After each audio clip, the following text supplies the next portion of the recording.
La première. Podcast. Il est 13h.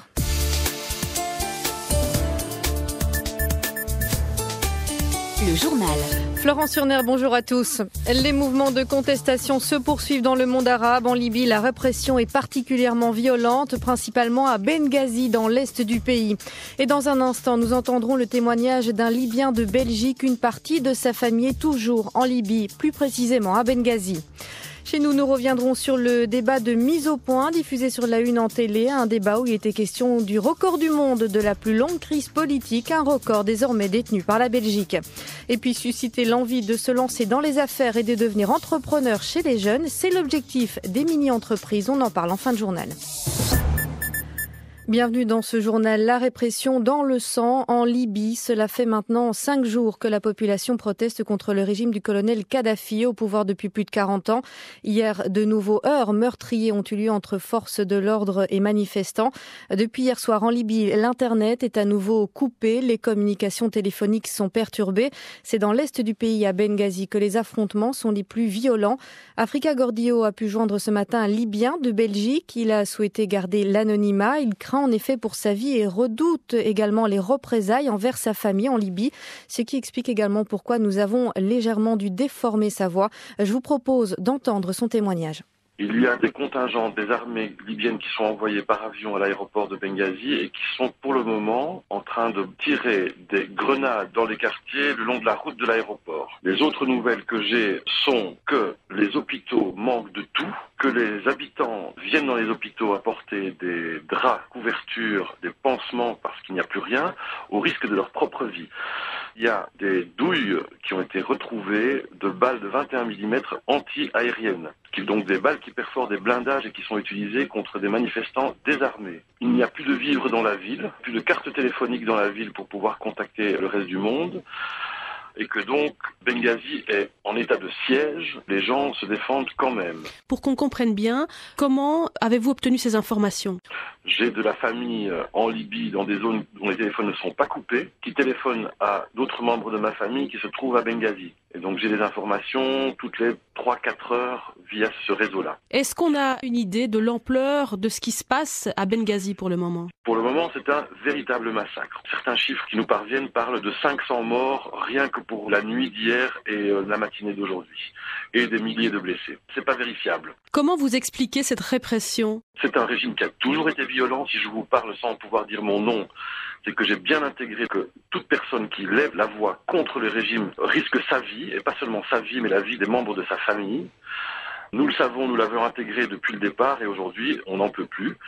Le régime aussi le vit comme une insulte, en tout cas Kadhafi la vit comme une insulte personnelle, puisqu'à Benghazi, son fils Saad a pratiquement été fait prisonnier et a réussi à s'échapper de l'hôtel Tibesti où il était retranché les premiers jours de la révolte. Et donc je pense qu'aujourd'hui il s'agit d'une affaire personnelle de Kadhafi avec cette ville.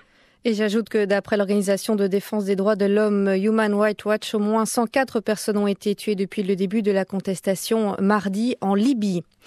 Au Bahreïn, l'opposition demande toujours la démission du gouvernement avant d'entamer le dialogue avec le pouvoir. La nuit dernière, des centaines d'opposants ont encore passé la nuit sur la place de la Perle, dans le centre de la capitale, Manama, et ce après le retrait de l'armée et de la police.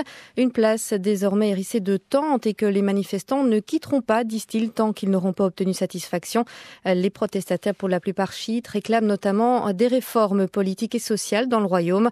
L'Union générale des syndicats a appelé à une grève générale illimitée à partir d'aujourd'hui au Bahreïn.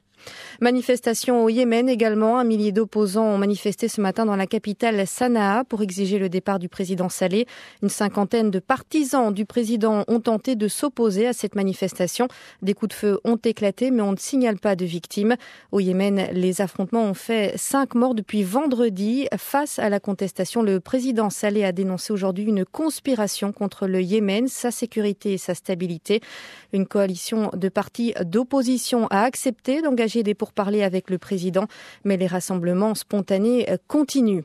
En Tunisie, à présent, le berceau du mouvement de contestation, des milliers de personnes ont bravé l'interdiction de manifester aujourd'hui à Tunis. Ils demandent la démission du gouvernement de transition mis en place après la chute du président Ben Ali le mois dernier. La contestation qui touche également à présent le Maroc. Des rassemblements ont commencé à Casablanca mais aussi à Rabat où ils sont déjà 2000 à manifester, 4000 d'après les organisateurs.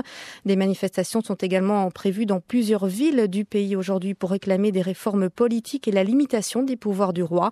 Des rassemblements suite à l'appel lancé par de jeunes Marocains sur les réseaux sociaux comme par exemple Facebook. Le mouvement est appuyé par des ONG et des journalistes indépendants qui appellent à l'adoption d'une constitution démocratique.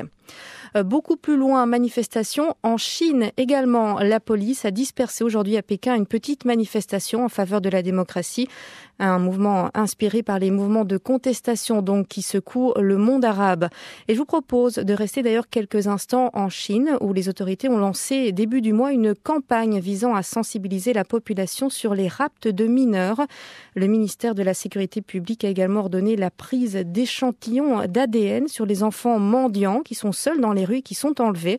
En effet, favorisés par la politique de l'enfant unique, les enlèvements mais aussi le trafic d'êtres humains représentent un fléau en Chine. Ainsi, récemment, on apprenait qu'un asile non agréé pour handicapés en Chine avait vendu au moins 70 personnes mentalement déficientes, des personnes vendues à des usines. À Pékin, correspondance d'Éric Meyer. La Chine se passerait bien du scandale qui éclate avec l'arrestation de Zheng Mingchen, patron d'un centre privé pour jeunes handicapés, qui vient d'être arrêté pour en avoir vendu 70 depuis 1996 comme esclaves dans des usines du Xinjiang.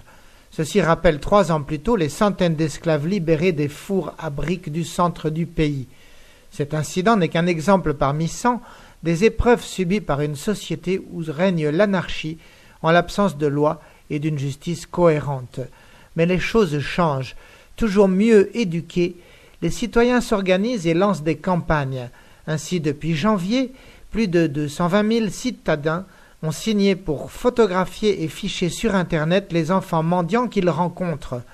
La démarche citoyenne a déjà permis d'identifier 1000 enfants kidnappés et de retrouver pour 6 d'entre eux leurs familles. C'est un début. Éric Meyer, Pékin, pour la RTBF. En France, 2 adolescents ont été grièvement blessés hier soir par une bombe artisanale, un explosif qu'ils avaient fabriqué eux-mêmes. Cela s'est passé à Lirs, une petite commune française située à 2 pas de la frontière belge. Les 2 jeunes âgés de 16 et 17 ans s'étaient rendus dans un champ, mais les choses ont mal tourné. Les 2 adolescents ont été hospitalisés avec de multiples contusions aux jambes et au visage. Le plus jeune a également eu les 2 mains arrachées. Au chapitre politique, depuis jeudi dernier, la Belgique est championne du monde pour l'absence du gouvernement. L'émission Mise au point sur la une en télévision est revenue sur ce record, compte rendu de Marc Sirleroux. 252 jours sans nouveau gouvernement et surtout pas de solution en vue. Le contexte n'est pas très bout en train. Paul Magnette nuance toutefois les comparaisons établies avec l'Irak. La difficulté, tout le monde le sait, il ne porte pas sur l'accord de gouvernement, il porte sur la réforme de l'État. Et donc la comparaison ici n'est pas pertinente. Quand on a fait les réformes de l'État précédentes, il a parfois fallu 2 ans, 2 ans et demi, 3 ans pour les faire. Ce qui est particulier cette fois-ci, c'est que tous les partis flamands ont dit, cette fois-ci, on ne fera plus de gouvernement s'il n'y a pas d'abord une réforme de l'État.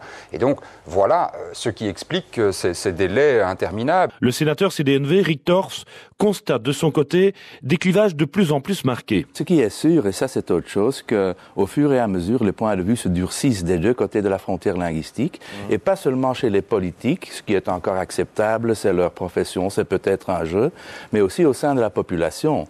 Et ça me semble être très dangereux. Vous avez ce sentiment-là que dans la population, ça se radicalise ? J'ai ce sentiment-là. Vous sentez ça en Flandre, par exemple ? Mais aussi en Belgique francophone. Il y a une idée plus générale qui dit c'est impossible, on est énormément différents. Il y a peut-être encore davantage de similitudes entre la Flandre, par exemple, et la Lituanie qu'entre la Flandre et la Belgique francophone. C'est absurde. Et tous de dire autour de la table, politique francophone comme flamand, qu'il faut un compromis, de la compréhension. Mais à l'heure qu'il est, toujours pas de fumée blanche en vue. Et dans 2 mois, ça fera 1 an que l'équipe Le Terme est en affaires courantes. Journée d'apothéose aujourd'hui sur le campus du CERIA à Anderlecht pour les dizaines de lycéens participant au congrès des mini-entreprises. Après avoir essayé de vendre leurs produits dans des centres commerciaux, les finalistes disposaient de 3 minutes pour convaincre le jury de la qualité de leurs idées. Reportage de Philippe Carlot et Stéphane Crombin. Pendant plusieurs mois, des élèves de 5e et 6e année du secondaire ont élaboré un projet de mini-entreprise, de la conception du produit à la stratégie de vente. Une initiative de la SBL Jeunes Entreprises destinée à donner aux jeunes francophones l'envie de se lancer dans les affaires. Thierry Villers, directeur de la SBL. Les statistiques le démontrent, le taux de création d'entreprises en Wallonie en particulier, à Bruxelles, on n'est pas au top au niveau européen, donc il y a encore beaucoup de travail à faire, mais c'est vrai que ça fonctionne. C'est vrai que les résultats d'expériences ou de programmes tels que les mini-entreprises ont déjà démontré toute leur efficacité. Sur scène, les 12 projets finalistes rivalisent d'inventivité pour présenter leurs idées. Les sketchs se succèdent dans une ambiance déchaînée. Bien, qu'est-ce que Starbucks ? C'est un récipient isotherme qui permet d'écrire ce qu'on veut dessus. Pour les participants rencontrés, il s'agit surtout d'un jeu. Les futurs entrepreneurs ne semblent pas légion. Gaëlle, lycéenne bruxelloise. Ça va donner envie de devenir entrepreneur parce que c'est énormément de travail et c'est pas ça que je voulais faire plus tard. C'est juste pour voir comment ça faisait, essayer un peu le projet, voir vraiment ce que c'était quoi. En sport football, les suites de la 27e journée de Pro League. Ce soir, Anderlecht se déplace à Westerlo alors que le Standard se rendra à la Gantoise. Je vous rappelle par ailleurs les résultats des rencontres qui se sont jouées hier soir. Genk Malines 1-0, Germinal Beerschot-Courtrai 3-1, Zulte Waregem Liers 1-1, Charleroi Saint-Tron 1-0, Eupen Cercle de Bruges 0-0 et puis Club de Bruges Lokeren 2-1. Il est 13h11. Merci de nous écouter.